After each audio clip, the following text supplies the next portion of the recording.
अध्यात्मप्रेमी, भगवत भक्तिप्रेमी सुहृदजन, आपण आजपासून 8व्या स्कंधाला सुरुवात करणार आहोत.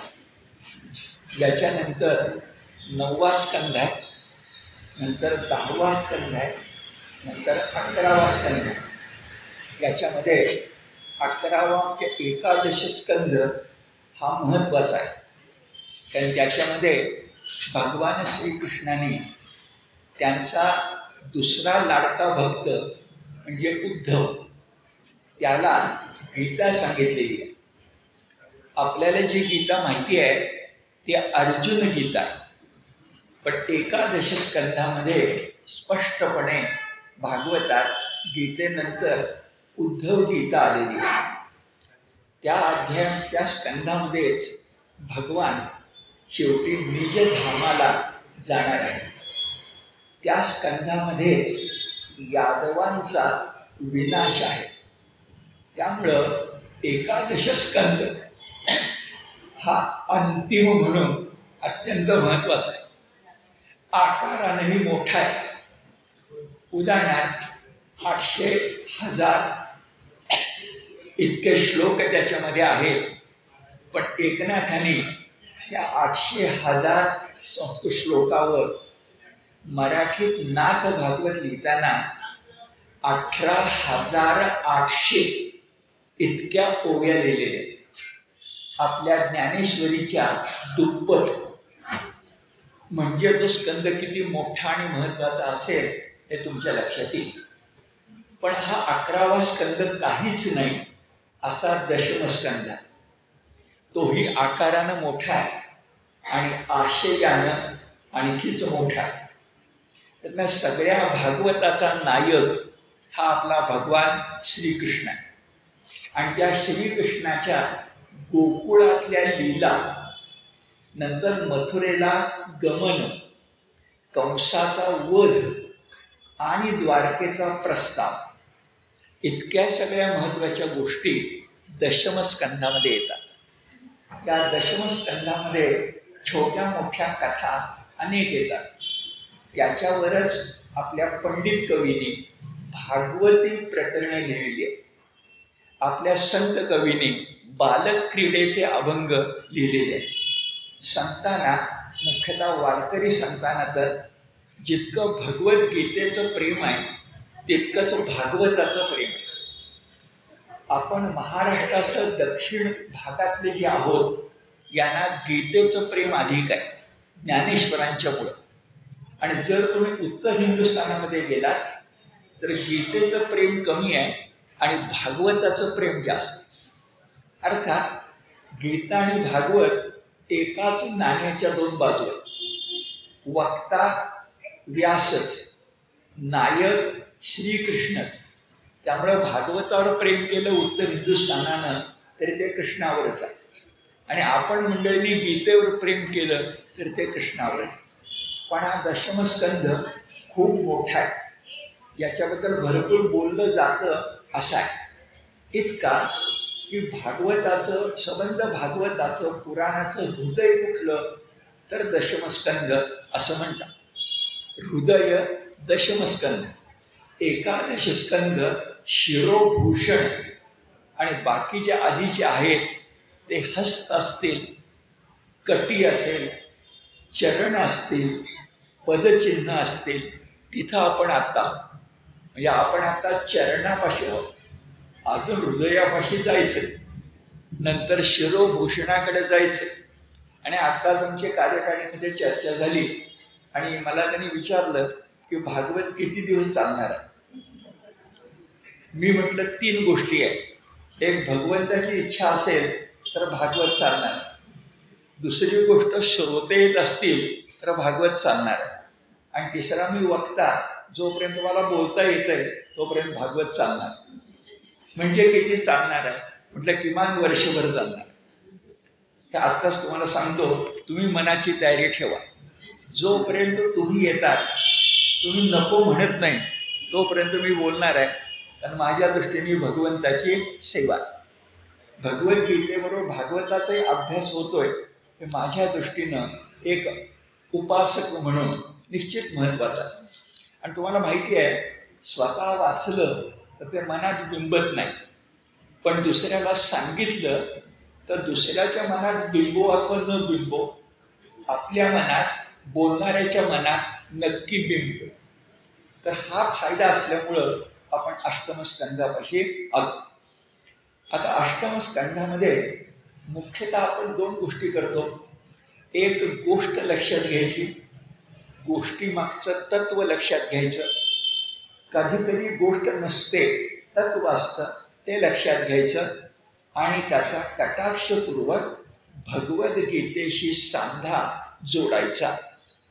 हे आपलं वैशिष्ट्य. अन्य भागवतकार, अन्य भागवत कथा सांगणारे, ऐकणारे आणि आपण याच्यात फरक काय? तुम्ही आत्तापर्यंत अनेकांनी भागवत ऐकलं असेल. अगदी डोंगरे महाराजांच्या पासून, गोविंदगिरी महाराजांच्या पासून, मुरारी बापूंच्या पासून भागवत अनेक सांगतात आणि सगळे वंदनीय आहे. पण त्याच्यामध्ये कृष्ण भक्ती सांगताना गीतेचा संदर्भ कमी येतो. पण आपण गीताधर मंडळामध्ये करत असल्यामुळं आपण प्रथमच ठरवलंय की ओढून ताणून नाही, ओढून ताणून नाही, पण भागवतात जर गीतेचा संदर्भ येत असेल तर तो द्यायचा. हे आपण आपल्यापुरतं स्वीकारलेलं गोड असं बंधन आहे. बाहेर जो बोर्ड लावलाय त्याच्यासुद्धा डोक्यावर काय लिहिले बघा, भगवद्गीतानुसारी. कारण आपलं सगळं भगवद्गीतेशी नातं महत्त्वाचं आहे. मुद्दा लक्षात आला. मग आपण कथा बघतो, कथेमागचं तत्व बघतो आणि गीतेशी त्याचा संदर्भ बघतो. आता अष्टमस्कंधामध्ये किती कथा आहेत? तर लहान मोठ्या धरून 3 कथा आहेत. एक कथा जी आहे ती छोटी आहे पण छान आहे, गजेंद्र मोक्षाची, हत्तीची नकराच्या मुखातून सुटका, गजेंद्र मोक्ष. दुसरी जी गोष्ट आहे ती समुद्र मंथनाची, मोठी आहे. आणि तिसरी जी गोष्ट आहे ती आहे जलप्रलयाची, त्याच्यामधल्या मत्स्यावताराची. पहिला अवतार मत्स्य, आणि तुम्हाला मला माहिती आहे ती गोष्ट भागवतात नाही आहे पण ती रूढ आहे, ती म्हणजे मनूचा मासा.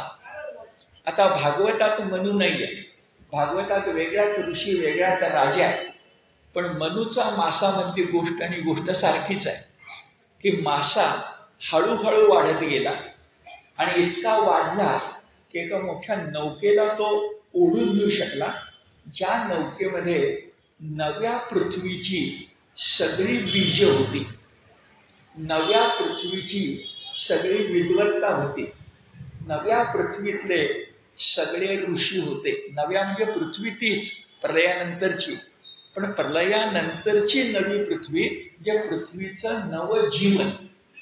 त्या नवजीवनासाठी ती नौका, ती विशाल विस्तृत विस्तीर्ण होती, ती ओढून न्यायची, प्रलयातून वाचवायची, तर तो मत्स्यसुद्धा मोठाच असणार. तर ही कथा तिसरी कथा. आता सुरुवातीला गजेंद्र मोक्ष. गजेंद्र मोक्ष शब्द आपण चटकन उच्चारतो. गजेंद्र मोक्षाचं चित्रसुद्धा अलीकडे नाही पण जुन्या कालखंडामध्ये देवळात हमखास असायचं. पाणी, त्याच्यात मगर, मगरीनं हत्तीचा पाय पकडला आणि हत्ती सोंड वर करून आकाशातून येणाऱ्या विष्णूला कमळ देतोय. म्हणजे मरणाच्या दाढेत जरी असलं तरी अंतःकरणात भगवंताची भक्ती ती प्रकट होते कमल पुष्पातून. विष्णू येतो गरुड वाहन. हे चित्र आपण सगळ्यांनी बघितलेलं आहे आणि त्याचं नावही आपल्याला पाठ आहे बालपणापासून, गजेंद्र मोक्ष. पण 2 गोष्टीचा विचार करूया. गजेंद्र म्हणजे हत्तींचा राजा. मोक्ष शब्दाचा अर्थ काय? तर पहिला अर्थ आहे मोक्ष म्हणजे सुटका. हा शब्दशः अर्थ आहे, पटकन आपल्या तो लक्षात येत नाही.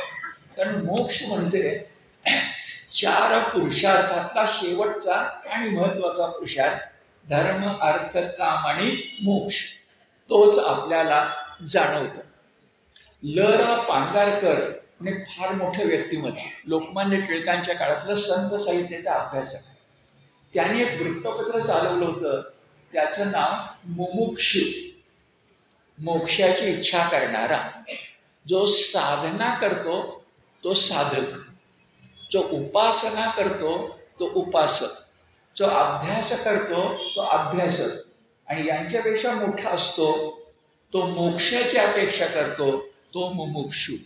कारण आधी सगळ्या सांगितलेल्या गोष्टी कशासाठी? साधना, उपासना, अभ्यास कशासाठी? मोक्ष मिळवाय. म्हणजे भारतीय मनाला, हिंदू मनाला जन्ममृत्यूचं चक्र आलं आणि संत मागतात त्याप्रमाणे भक्ती असली तर काय भांडण नाही आहे. पण भक्ती नसली तर नुसतं जन्ममृत्यूचं रहाड गाडगं भारतीय मनाला नको आहे. सगळ्यांना मोक्ष हवा आहे. भारतीयांच्या दृष्टीने ते अंतिम प्राप्तव्य आहे.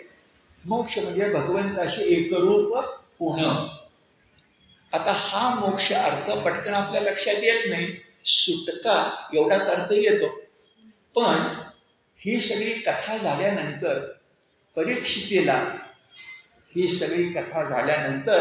परीक्षितेला शुकाचार्य सांगतात की अरे हे गजेंद्र मोक्षाचं आख्यान रोज प्रभात काळी जर आपण वाचलं, तिथे शब्द निशाअंत वापरलाय, रात्र संपल्यानंतर प्रभात काळी वाचलं म्हटलं, पठण केलं तर जन्म संपताना मृत्यू येताना आपल्याला भगवंत भेटतो.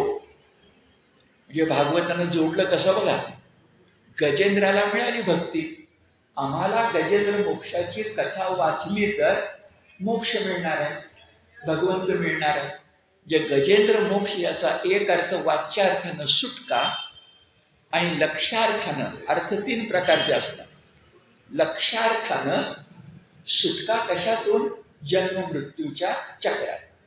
आपल्याला कळलं गजेंद्र मोक्ष हे शीर्षक का दिलं. आता पुढं गजेंद्र मोक्षामध्ये विष्णूनं जे अवतीर्ण होऊन गजेंद्राची सुटका करण्याचं काम केलं, तेव्हा विष्णूला एक नाव मिळालं आणि तो अवतार झाला. विष्णू आला, अवतीर्ण झाला गजेंद्रासाठी, विष्णू लोकातून, वैकुंठ लोकातून, आणि अवतीर्ण झाला की अवतार झाला. आणि अवतार झाला तर त्याला नाव मिळालं पाहिजे. आम्हाला अवतार माहिती आहे, जे राम, कृष्ण, हरी, वामन, परशुराम असे 10 अवतार आपल्याला माहिती आहे. पण बघा, या 10 अवतारामध्ये नसणारा एक 11वा अवतार आहे, 12वा आहे, 13वा आहे, काही म्हणा. कारण भागवतात 24 अवतार आहे, तुम्ही काही म्हणा. पण त्या अवताराचं नाव आहे हरी. हरी हे अवताराचं नाव आहे. आता घडतं काय, तर प्रख्यात पंडित कवी, पण अत्यंत सोपं लिहिणारे पंडित कवी म्हणजे श्रीधर, त्यांचा पांडव प्रताप, हरी विजय, राम विजय यासारखे जे ग्रंथ आहेत, त्यात जेव्हा ते हरी विजय म्हणतात तेव्हा हरी म्हणजे विष्णू म्हणतात. तर आपल्याला असं वाटतं की हरी म्हणजे विष्णू. चूक नाही, कारण विष्णूचाच अवतार आहे. पण हरी हा एक स्वतंत्र अवतार आहे. जसा राम स्वतंत्र अवतार आहे, कृष्ण स्वतंत्र अवतार आहे, परशुराम स्वतंत्र अवतार आहे, तसा अवतार आहे.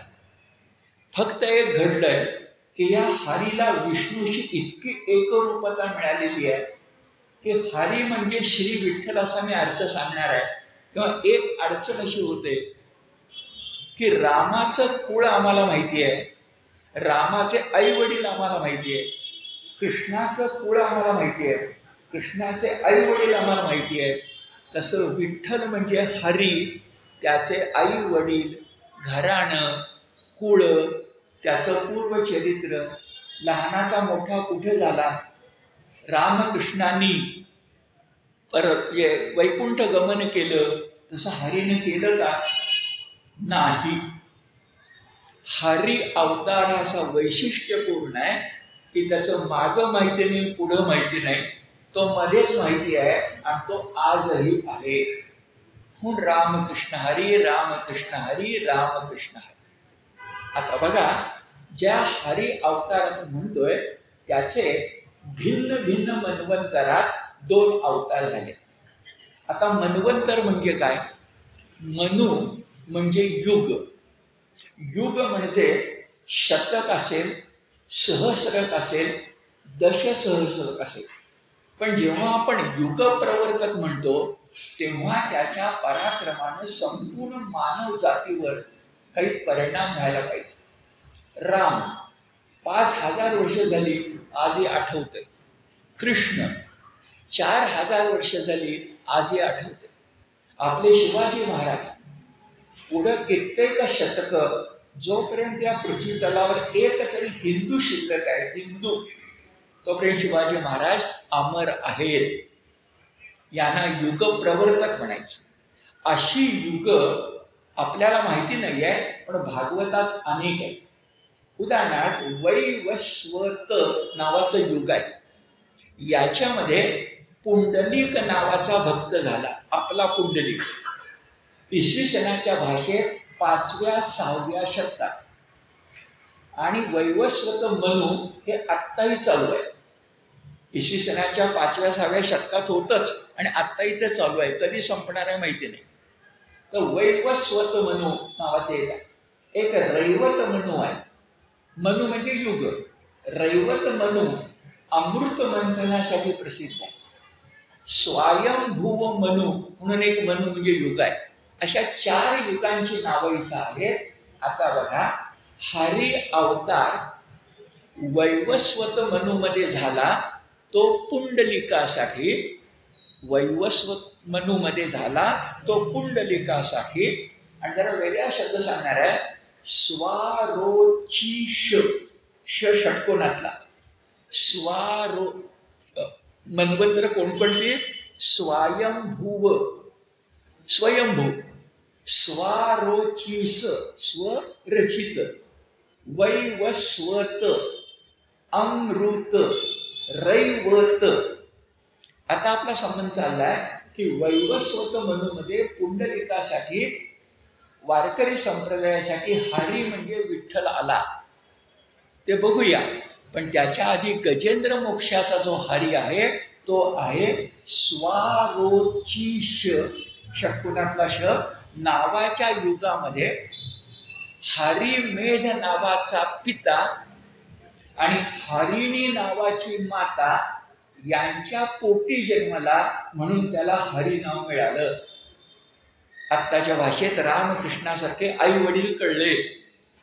पण विठ्ठला हरी आला की त्याला मात्र आई वडील नाहीत, म्हणून तो कायमचा आपल्या बरोबर आहे. गजेंद्राचा मोक्ष करून हरी परत गेला, पण पुंडलिकाला भेटायला जो हरी आला ना, तो विठ्ठल म्हणून उभा राहिला कायमचा. रुक्मिणी पण त्याला शोधत आली. आता संसार लांब लांब राहून त्यांनी मांडलेला आहे, पण बऱ्या आपल्या दृष्टिकोनातून आता द्वारकेला जाण्याची काही शक्यता नाही. तर नवरा बायको आहेत नाही तर फक्त भांडणी तेवढे लक्षात ठेवा, जवळजवळ राहत नाही आहे एवढंच. भांडू देत ना, आपल्याला काय अडचण आहे. बरं, गंमत बघा, पंढरीच्या संस्थानाचं नाव काय? विठ्ठल रुक्मिणी संस्थान. हे नीट बघा. सर्व ठिकाणी तुम्हाला पंढरपूर म्हणजे विठ्ठल संस्थान मिळणार नाही, एकदाही मिळणार नाही. विठ्ठल रुक्मिणी संस्थान ही मराठी माणसाची परंपरा आहे. म्हणजे आम्हाला रावसाहेबही लागतात आणि आईसाहेबही लागतात. रावसाहेब आणि आईसाहेबांशिवाय आमचं मराठी माणसाचं कुटुंब काही पुरं होत नाही. म्हणून रुक्मिणी पण आहे आणि विठ्ठल पण. हे थोड्या वेळाला बोलू. आता काय म्हटलं? स्वयंभुव नव्हे, स्वारोचिष मनुमध्ये हरीचा अवतार झाला. आई वडील आहेत त्याचे, हरिणी आई आहे आणि हरी मेध. आता मेध म्हणजे काय? तर मेध म्हणजे यज्ञ. मेधाचा अर्थ बुद्धी असा आहे, पण मेध, नरमेध हे अत्यंत वाईट गोष्ट आहे. पण नरमेध, मेध म्हणजे यज्ञ असा अर्थ आहे. हरिमेध म्हणजे हरीनं केलेला यज्ञ हे वडिलांचं नाव आहे. ठीक. आता 5 मिनिट जरा बाजूला जाऊया आणि भागवतात नाही पण आपल्याकडे आहे तो म्हणजे वारकरी संप्रदाय. या वारकरी संप्रदायाचा जन्म नेमका कधी झाला तर मोठ्या प्रमाणात कळला तो 13व्या शतकात नामदेव ज्ञानदेवांच्या मुळे 13व्या शतकात. पण 8व्या शतकात झाले शंकराचार्य. 8व्या शतकात झाले शंकराचार्य पंढरपूरला आले होते. विठ्ठलाचं दर्शन त्यांनी घेतलं आणि पांडुरंगाष्टकम स्तोत्रम 8 श्लोक अप्रतिम लिहिलेले आहेत. त्यात गोपाळ आहे, रुक्मिणी आहे, सगळं त्याचं वर्णन आहे.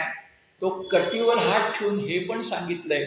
एक लक्षात घ्या, आपल्या विठ्ठलासारखा कटीवर हात ठेवलेला देव अख्खं संबंध भारतात नाही.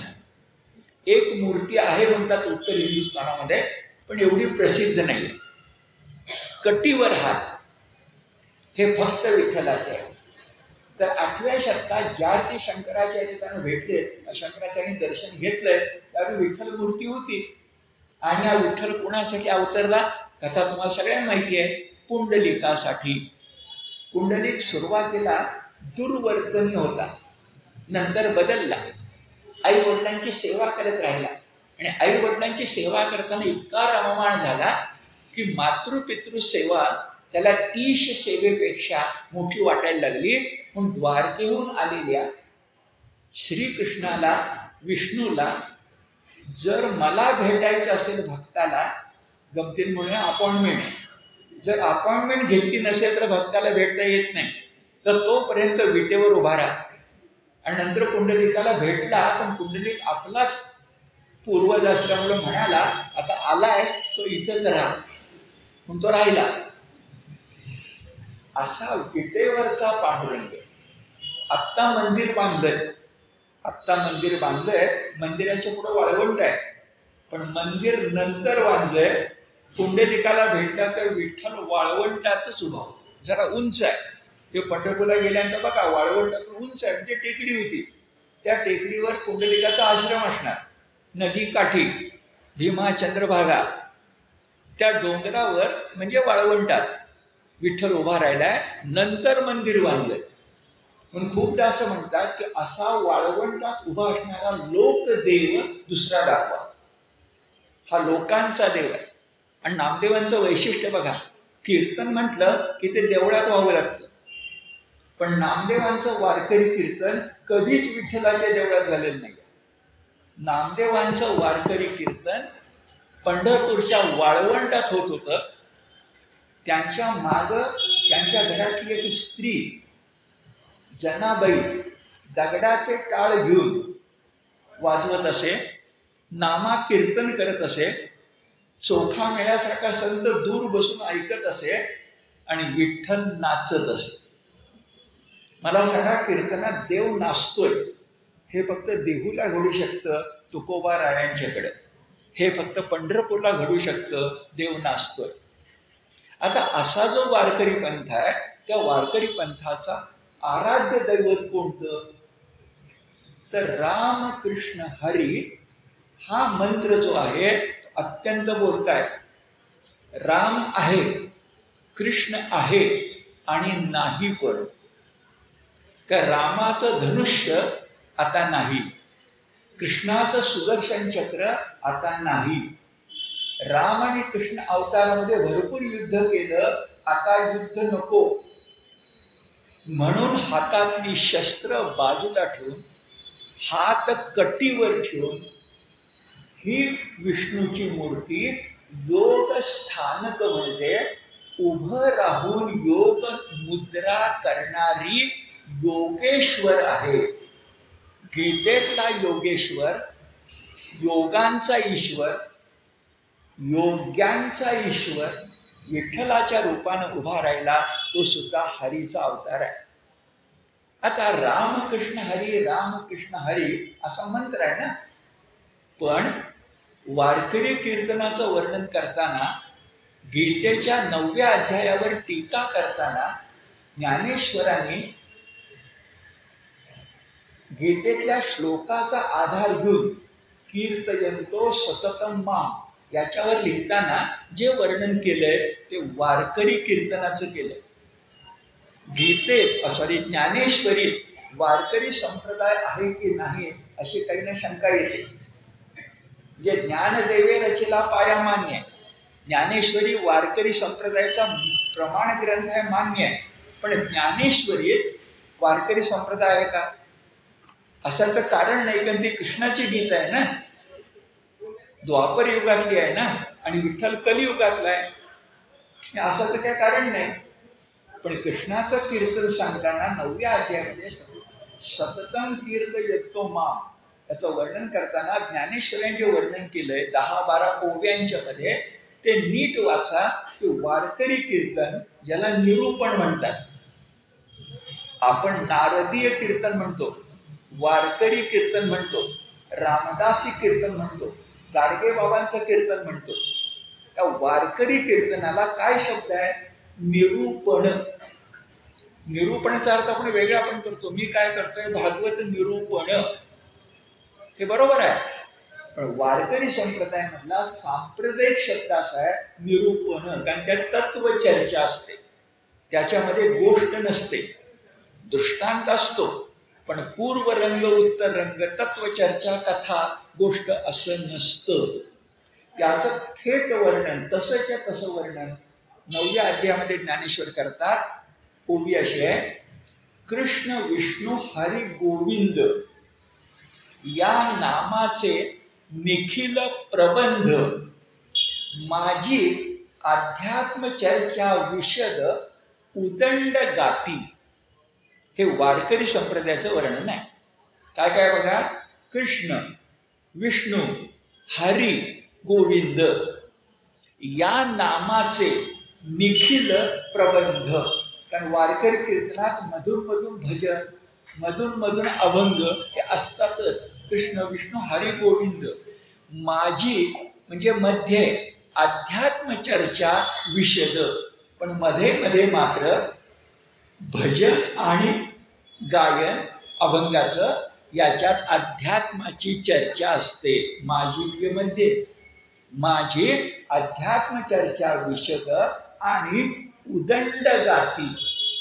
वारकरी कीर्तन एकट्याचं नसतं, वारकरी कीर्तन समूहाचं असतं, टाळ मृदुंगाचं असतं, पखवाज त्या ठिकाणी वाजत असतो. कुठल्याही देवळामधलं वारकरी कीर्तन चाललंय हे 2-4 कोस कळेल इतका गदारोळ असतो. कारण वारकरी भक्ती ही समूह भक्ती आहे, एकट्यानं करायची वारकरी भक्ती नाहीच आहे. म्हणून बघा पालखी संतांच्यावर आपणही जातो, समूह ही सगळ्यांची आहे. आता मला प्रश्न पडतो, त्याला एक पाठभेद आहे. कृष्ण विष्णू हरी गोविंद, पाठभेद म्हणजे वेगळे शब्द, ते रामकृष्ण हरी गोविंद असे. कृष्ण विष्णू हरी गोविंद, रामकृष्ण हरी गोविंद. आता मी विचार करतो, राम हे बरोबर आहे का? रामकृष्ण हरी आहे ना, का मुळामधला आहे तेच बरोबर आहे कृष्ण विष्णू हरी गोविंद? का माझा अभ्यास सांगतो रामकृष्ण हरी गोविंद हा पाठ बरोबर नाही आहे. जे ज्ञानेश्वरी मुळामध्ये आहे कृष्ण विष्णू हरी गोविंद हे बरोबर आहे. का बघा, विष्णू सर्वमान्य आहे, माक शब्द काय आहे? कृष्ण. कृष्ण विष्णू संपलं, हरी आणि गोविंद. हरी म्हणजे विठ्ठल म्हणजे बालकृष्ण कधी कळतो? भागवताच्या भाषेमध्ये दशमस्कंदामध्ये येतं की त्या वासुदेवाला, वसुदेवाच्या मुलाला गोविंद हे नाव गवळ्याने दिलं. भागवतात येणाऱ्या दशमस्कंदा, गोविंद गो गाय जिंकणारा, पालन पोषण करणारा. गो म्हणजे इंद्रिय, त्यांचं पालन पोषण करणारा. गोपाल आणि गोविंद हे शब्द फक्त विठ्ठलाचे आहेत.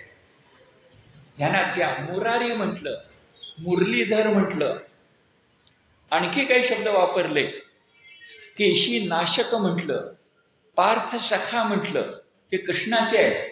पण गोपाल आणि गोविंद मात्र गोकुळातल्या कृष्णाचे. आणि गोकुळातलाच कृष्ण पंढरपूरला आला म्हणून पंढरपुरात गोपाळपूर पण आहे. म्हणतो आपण रुक्मिणीची समजूत घालायला आला म्हणजे प्रौढ आहे ना. पण दुसरीकडे काय म्हणतो आपण, बालकृष्ण आहे. सगळ्या संतांनी बालक्रीडा लिहिली आहे. हे चर्चेचा विषय आहे. त्यात आता मी जात नाही कारण मला वेळ लागेल. पण विठ्ठल जो आहे ना तो नुसता कृष्ण नाही आहे, तो बालकृष्ण आहे. आणि जर तो बालकृष्ण असेल तर तो गोपालकृष्णच असला पाहिजे. मथुरेनंतर मग गोकुळाचा संबंध कुठे उरला? द्वारका, हस्तिनापूर, संबंध संपला ना. म्हणजे बालकृष्ण हा गोविंद गोपाल आहे. आणि ज्ञानेश्वर त्यावर बोट ठेवतायत कारण त्यांना वारकरी कीर्तन सांगायचंय. कृष्ण, विष्णू, हरी, गोविंद या नामाचे निखल प्रबंध, माझी अध्यात्म चर्चा विशद उदंड गाती. हा हरीचा अवतार कधी झाला? इसवी सनाच्या 5व्या-6व्या शतकात. कुठपर्यंत चालू आहे? 225 मध्ये सुद्धा तो आहेच. आता हे सगळं भागवतात नाही आहे. आता आपण बाजूला ठेवूया. आता भागवतातला जो हरी आहे तो मात्र विठ्ठल नाही आहे, तो विष्णूचा आहे. तो कुणाच्या पोटी जन्मास आला? हरिमेध आणि हरिणी यांच्या पोटी जन्मास आला. त्याचा अवतार कुणासाठी झाला? एक म्हणजे छान गोष्ट आहे. म्हणजे रामाचा अवतार हा रावणाला मारायला झाला असं आपण म्हणू. पण मी जर असं म्हटलं अहिल्याचा उद्धार करण्यासाठी रामाचा अवतार झाला तर तुम्ही अमान्य करू शकणार नाही. अहिल्याचा उद्धार यासाठी राम आला. कृष्ण हा अवतार कोणासाठी झाला? कंसाला मारण्यासाठी झाला. पण मी जर म्हटलं गोकुळातल्या गोपींची भक्ती आठवून कृष्णाचा अवतार झाला तर तुम्ही नाकारू शकता का? या देवाचा अवतार कुणासाठी तरी होतो. उदाहरणार्थ नरसिंह कुणासाठी आला? प्रल्हादासाठी. वामन कुणासाठी आला? इंद्र आणि बलिराजासाठी. तसंच रामकृष्ण कुणासाठी आला? आता मी सांगितलं तुम्हाला. तसा विठ्ठल कुणासाठी आला? पुंडलिकासाठी. विठ्ठल पुंडलिकासाठी. आणि बघा हा हरी, हरिमेध आणि हरिणीचा पुत्र हरी कुणासाठी आला? आश्चर्य आहे. मनुष्य प्राणी असणारा तो भक्त नाही आहे. पशु म्हणजे तिर्यक योनी, तिर्यक योनी, मनुष्य योनी नव्हे अशा पशुमध्ये आलाय जो आहे गजेंद्र.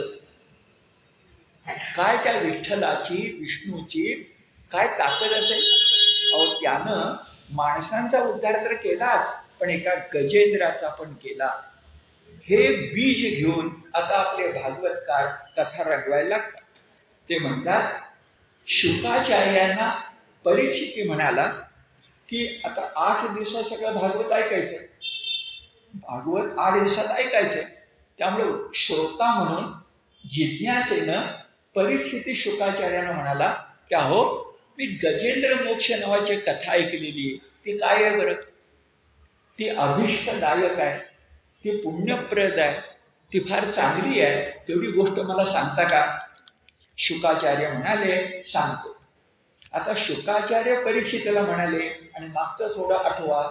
सूत शौनकाला म्हणाले.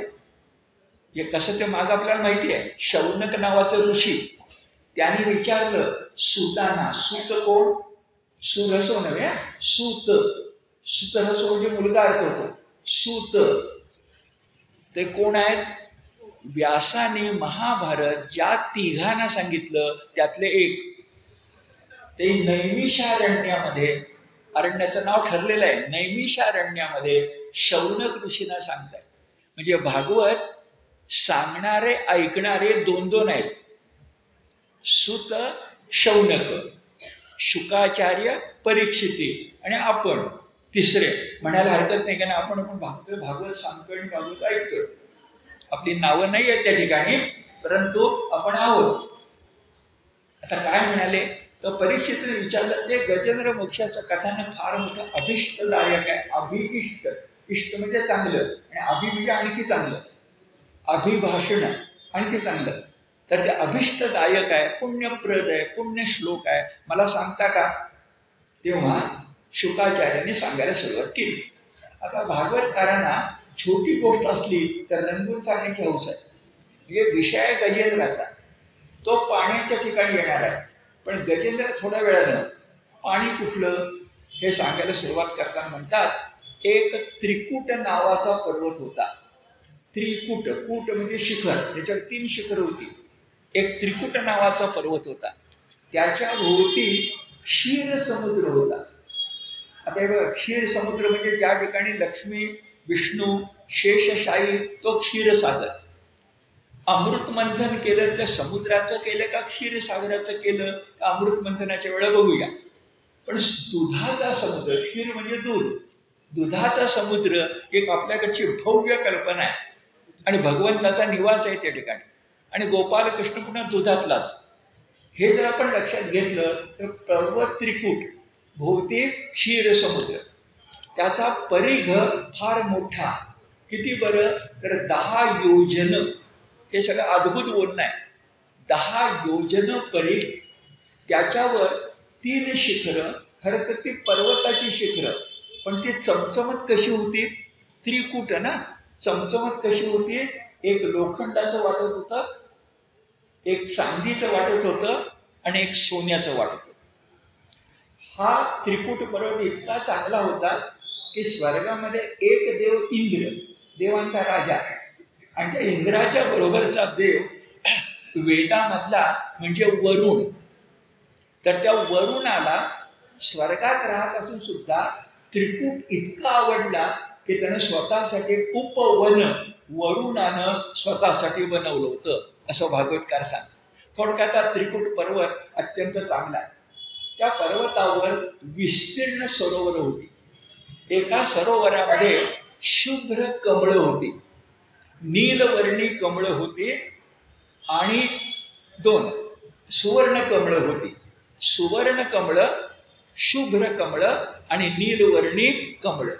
त्या कमळांनी ते पाणी सुगंधित होत होतं. इतकं त्रिकुटाची पृष्ठभूमी तुमच्या लक्षात आली. आता नायक प्रवेश करणार आहे रंगमंचावर. कोण नायक बरं? गजेंद्र. पण रंगमंच आधी सांगायला पाहिजे ना, तर रंगमंच सांगितला. त्रिकूट, विस्तीर्ण सरोवर, सुगंधयुक्त, कमळ सुगंधयुक्त पाणी, आणि त्या ठिकाणी गजेंद्र हत्तीचा राजा आला. तो परिवारासह आला. बरोबर हत्तीणी होत्या, छोटे छोटे हत्तींची छावे ज्याला म्हणतात, जसं सिंहाचा छावा तसा हत्तीचा छावा ते होते. आणि किती सूक्ष्म वर्णन आहे बघा. ते जे छावे होते ते वयामध्ये येत होते. हत्ती हत्तीणी मोठे आहेत, प्रौढ आहेत, छावे वयामध्ये येत होते. म्हणून त्यांच्या गंडस्थलातून मध स्रवत होता. तो सगळ्यात सुगंधी असतो, म्हणून त्याच्या भोवती भुंगे, मधमाशा घिरट्या घालत होते. हेही भागवतकार सांगतात. आता गोष्ट गजेंद्र मोक्षाची, पण किती तपशीलवार सांगायचं हे कलावंताचं कौशल्य आहे. भागवतकार ते सांगतात. आता अशा प्रकारच्या परिवारासह किती नाजूक चित्रण आहे बघा. त्या विस्तीर्ण सरोवरामध्ये उन्हानं तप्त झालेला, तहान लागलेला गजेंद्र आला. पाण्यात सरोवरात प्रवेश करताना हत्तीणी आणि छावे बरोबर होते. आता कुटुंबाचं चित्रण बघा. गजेंद्रानं सुगंध मिश्रित पाणी आपल्या सोंडेनं स्वतः प्राशन केलं आणि मग कुटुंब प्रमुख असल्यामुळं सोंडेमध्ये सुगंध मिश्रित पाणी घेऊन त्यानं हत्तीणींच्या अंगावर आणि छाव्यांच्या अंगावर उडवायला सुरुवात केली. हे वर्णन करून भागवतकार म्हणतात, इतका प्रपंचामध्ये रममाण असणारा गजेंद्र, त्याला माहिती नव्हतं थोड्या वेळानं काय घडणार आहे. हा जाता जाता तुम्हाला मला फटका आहे हे लक्षामध्ये ठेवा. त्या गजेंद्राला माहिती नव्हतं की थोड्या वेळानं काय घडणार आहे. घडलं. एक नक्र पाण्यातून जागा झाला आणि त्या नक्रानं गजेंद्राचा पाय पकडला. आता नक्र संस्कृत शब्द आहे, तो पुल्लिंगी आहे. आपण त्या नक्राचं मराठीत भाषांतर करतो, ते कुणी मगर करतात, कुणी सुसर करतात, पण दोन्ही स्त्रीलिंगी आहे. मगर किंवा सुसर. पण संस्कृतमधला नक्र मात्र पुल्लिंगी. हा नक्र बलवान होता, सामर्थ्यवंत होता आणि पाण्यात होता. मासा किंवा नक्र किंवा मगर सुसर पाण्यात असली तर त्यांची ताकद 10 पट वाढते.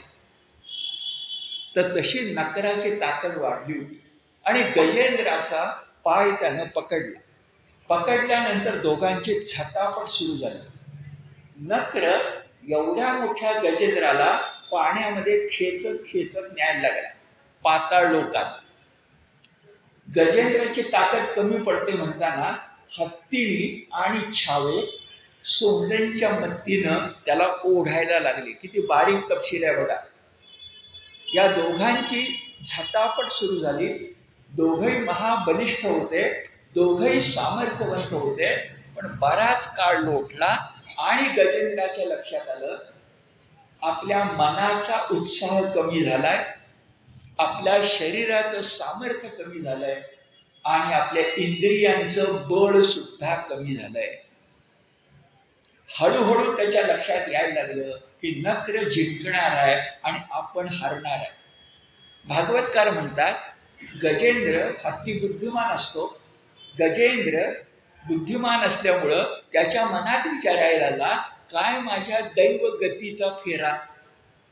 5-10 मिनिटापूर्वी, तास 2 तासापूर्वी मी अत्यंत सुखात होतो. काय गेल्या जन्मात मी पाप केलं. तो गजेंद्र आहे, मानवेंद्र नाही आहे, तो पशु आहे. पण कसा आहे बघा, कारण थोड्या वेळात तुम्हाला कळणार आहे.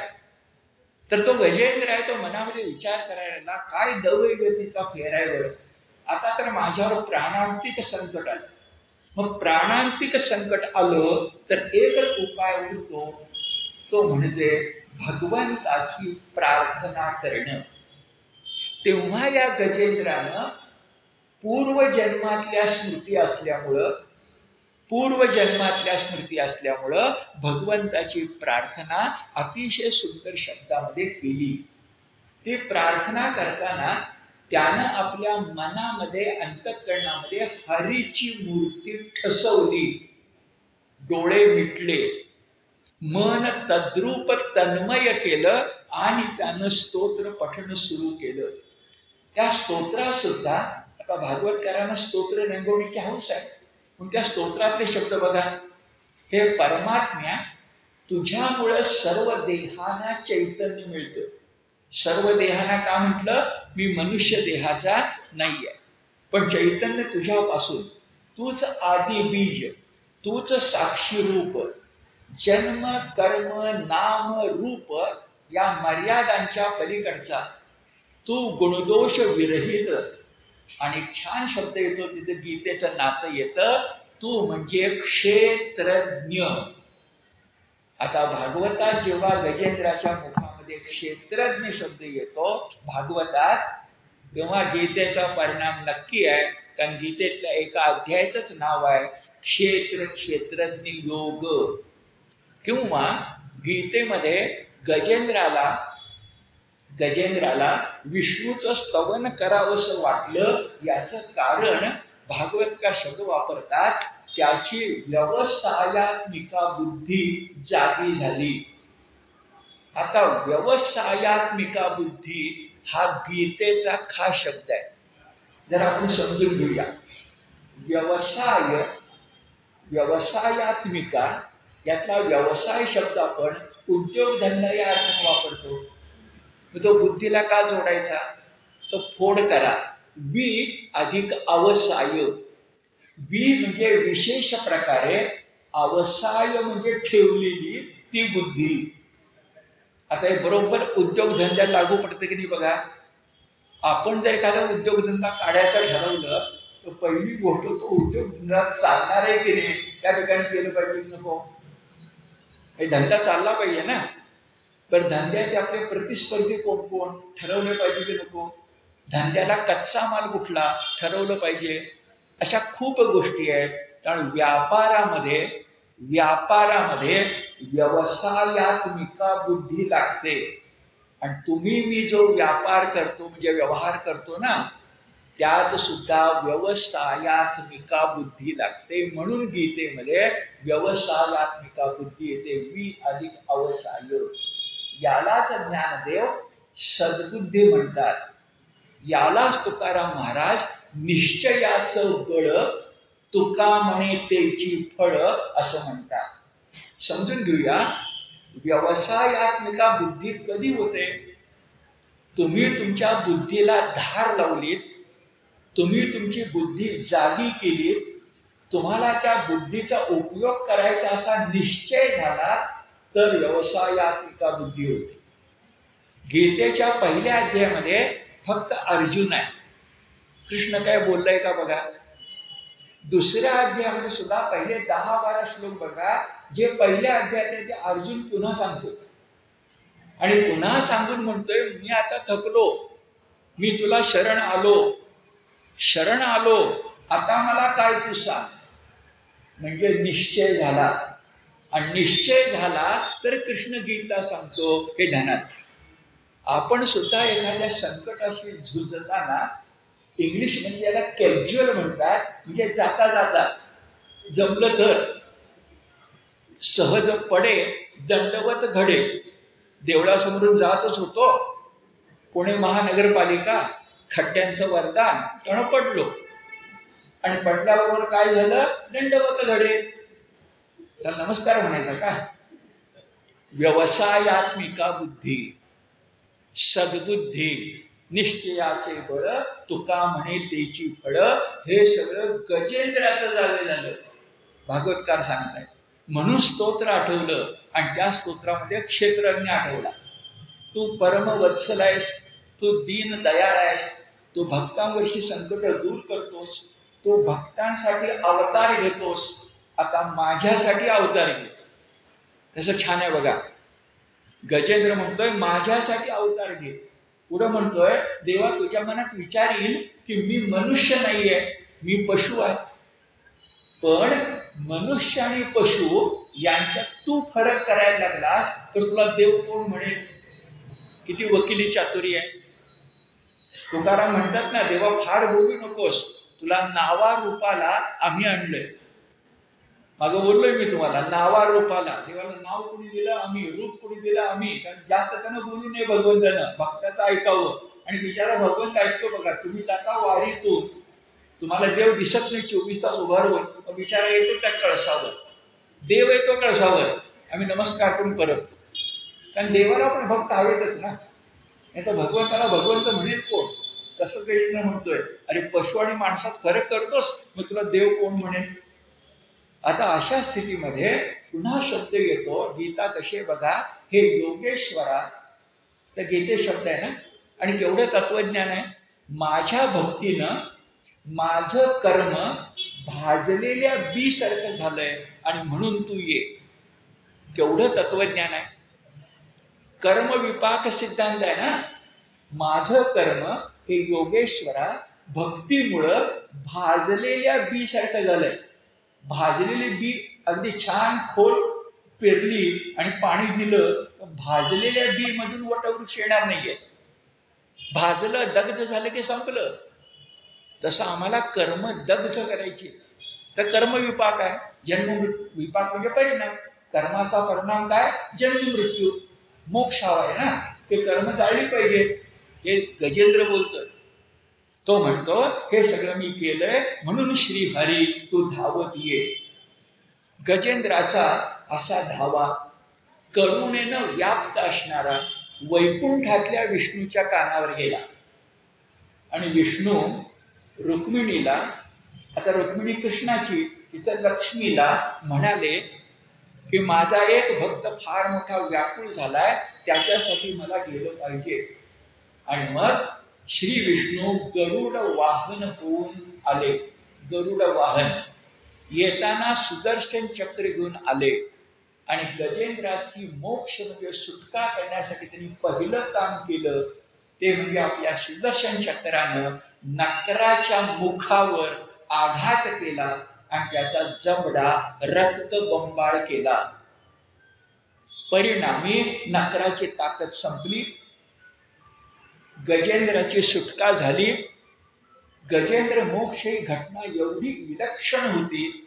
आतापर्यंत माणसांचा उद्धार केला, पण पशूंचा उद्धार झाला. ही इतकी विलक्षण होती की स्वर्गातल्या देवांनी पुष्पवृष्टी केली. आणि शुकाचार्य म्हणाले, 5 मिनिटं बोलूया. शुकाचार्य म्हणाले, अरे या गजेंद्राची कथा तू ऐकलीस ना, पण त्याचं कारण हे त्या गोष्टीतलं मर्म, हा जो नत्र होता त्याला प्राणांतिक संकटात पशु असून सुद्धा स्तवन करावंसं वाटलं. कारण गीतेचा पुन्हा आधार आठवा. आपल्याला माहिती आहे तो शुचीनाम श्रीमताम गेहे योग भ्रष्टो भी जायते. तसं काही होतं का? गीतेचाच आधार घेऊन शुकाचार्य सांगतायत की होतं. कारण हा जो गजेंद्र होता तो एका शापामुळे गजेंद्र झाला होता. शाप देणाऱ्या ऋषीचं नाव देवल ऋषी. पण त्या ऋषींच्या गुन्हा याच्याकडनं काय घडला होता बरं? तर अगदी भागवतकार नीट सांगतात, हा गजेंद्र पूर्वजन्मी द्रविड देशात म्हणजे दक्षिणेत पांड्य राजे, हे सगळे ऐतिहासिक आहेत. पांड्य ते पांडवांचे वंशज म्हणतात स्वतःला.